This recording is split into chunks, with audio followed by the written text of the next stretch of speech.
صدرت صباح اليوم نتائج الدورة الرئيسية لامتحان البكالوريا. جيب 2 معدل بين دولة. باز غلطولي باش نطلب دوبل كوريكسيون.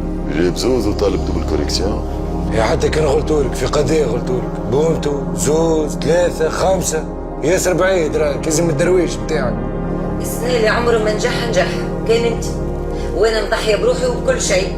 سيتك تقابل فلوس ولا تود بالفلوس وفي الاخر جيب 2 معدلة. يا اخي ما تفهمش غلطولي، يستحيل نجيب 2 حتى كان رجع ورقة دفوار فارغة ما نجيبهاش 2. ايش بيك ما تحبش تفهم؟ هذاك علاش باش نطالب بحقي. طالب بحقك؟ لا يحق لك حق ان شاء الله. لو واحد فيكم طلع فالح.